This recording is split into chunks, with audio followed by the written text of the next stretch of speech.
Laporta avait fait une drôle de déclaration il y a de ça 2 ans en disant que s'il avait le choix entre Mbappé, Haaland et Félix, il prendrait Félix. On va en parler dans cette vidéo de cette déclaration un peu douteuse. Salut les phénomènes, comment ça va de votre côté? Nouvelle vidéo actualité sur le FC Barcelone. Il y a pas mal de choses aujourd'hui, notamment des statistiques qui font plaisir à voir. Aujourd'hui, j'ai décidé que j'allais laisser du répit à Xavi après le pressing intensif ces 2 derniers jours. Tranquille, on va lever le pied. C'est la trêve. On verra s'il reviendra après cette trêve inspiré. Et s'il ne revient pas inspiré, le pressing reprendra. Écoutez, bref, on le laisse respirer en espérant qu'il revienne avec plein d'idées en tête. Alors, on va pas s'attarder, on va commencer cette vidéo actualité par un communiqué sur El Grande, défenseur central qui marche sur les pas de Maldini. On parle bien évidemment là de Eric Garcia.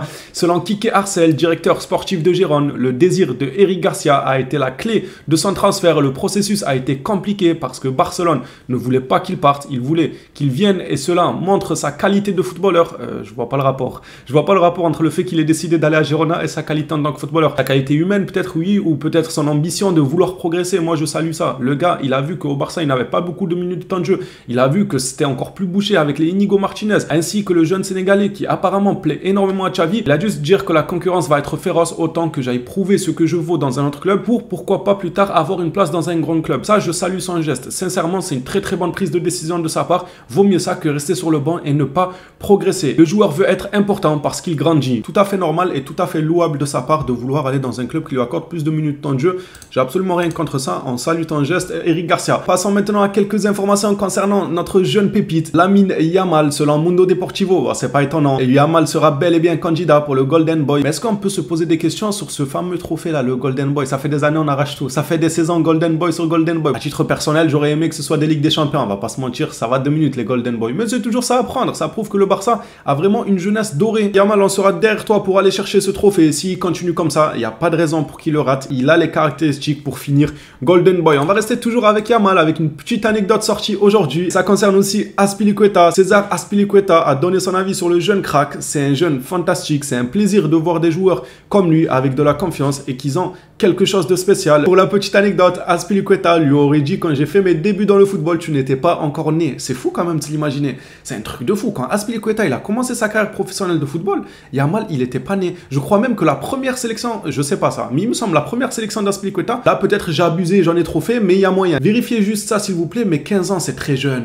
15-16 ans c'est très jeune. C'est Azpi lui-même qui le dit. Lorsqu'il a commencé sa carrière footballistique, Yamal il était même pas né. Ça prouve la maturité qu'a ce joueur pour être, on va pas dire titulaire au Barça, mais important au Barça. Il est important en ce début de saison. Il nous a déjà grandement aidé et j'en suis persuadé qu'il va continuer à le faire. Pour clôturer la page, Lamine Yamal, bon normalement il avait déjà prolongé, je comprends pas. On revient sur sa prolongation en nous disant que ça va être officiel après la trêve. Baldé et Yamal signeront une prolongation de contrat officielle après la trêve internationale. Je pense que les communiqués qu'on a eu dans le passé, c'était plutôt un accord verbal entre le joueur et la direction. Et là, ça va être signé. Baldé restera jusqu'en 2028. Quant à Lamine, lui, de son côté, ça sera jusqu'en 2026. Chacun avec une clause libératoire fixée à 1 milliard d'euros. Rapide coup d'œil sur la liste des joueurs inscrits en Ligue des Champions. S'il y en a que ça intéresse de voir au cas par cas, n'hésitez pas à mettre pause sur la vidéo pour voir tous les joueurs affichés à mes côtés. En bref, on peut y retrouver Araujo, Cancelo, Félix, Pedri. Les grosses têtes sont bien évidemment là. Si vous voulez plus de détails, mettez pause sur la vidéo et lisez ça tranquillement. Le petit moment statistique, ratio de progression par la passe en championnat, le joueur qui a le plus fait progresser le ballon par la passe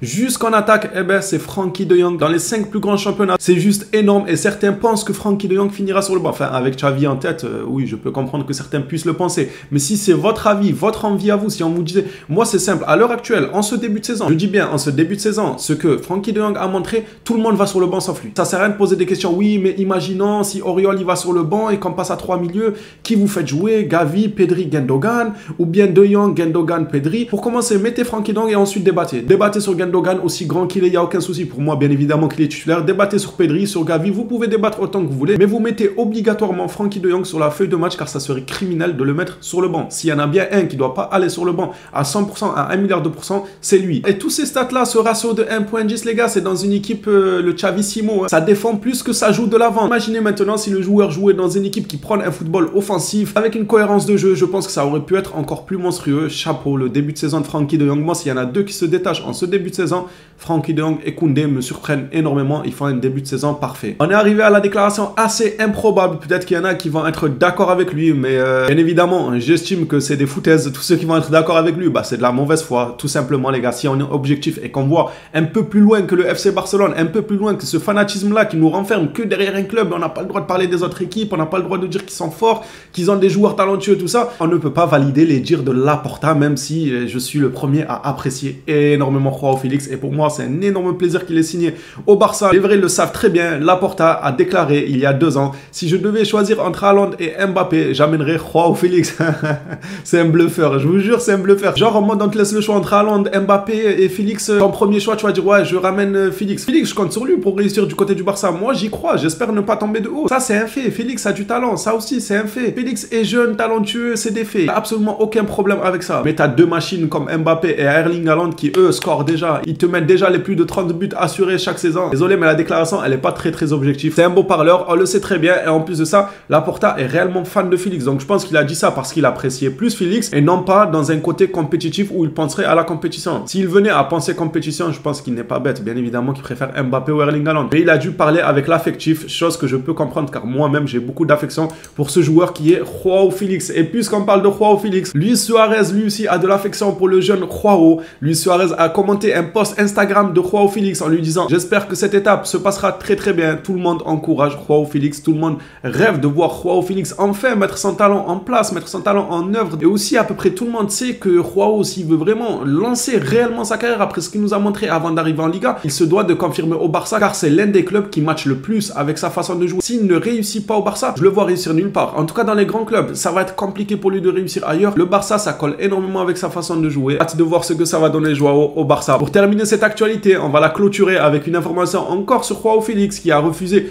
beaucoup de clubs en attendant. Le FC Barcelone, Manchester United, Liverpool, Aston Villa et El Hilal. Bon, pour El Hilal, on le savait. Ont tous essayé de recruter Félix, mais la réponse du joueur a été la même. Non, merci, je veux seulement aller à Barcelone et je les attendrai. Qu'est-ce que ça fait plaisir. Xavi, écoute-moi bien, je vais te le dire entre 4 yeux. J'espère que tu vas compter sur le petit là. J'espère que tu vas lui accorder la confiance nécessaire et non pas le briser déjà qu'il est brisé. Le gars arrive en dépression de l'Atlético Madrid, il faut en prendre soin. Après, bien évidemment, il faut qu'il performe. S'il performe pas, c'est direction le banc. Tout Félix qu'il est, ça c'est plus notre souci. Après, s'il n'arrive pas à mettre un pied devant l'autre, nous, on veut voir de la performance. Voilà les Blaugrana, cette vidéo actualité se termine ici. Merci à tous ceux qui l'auront suivi jusque là. On s'attrape à la prochaine vidéo sur le Barça. D'ici là, prenez soin de vous les phénomènes.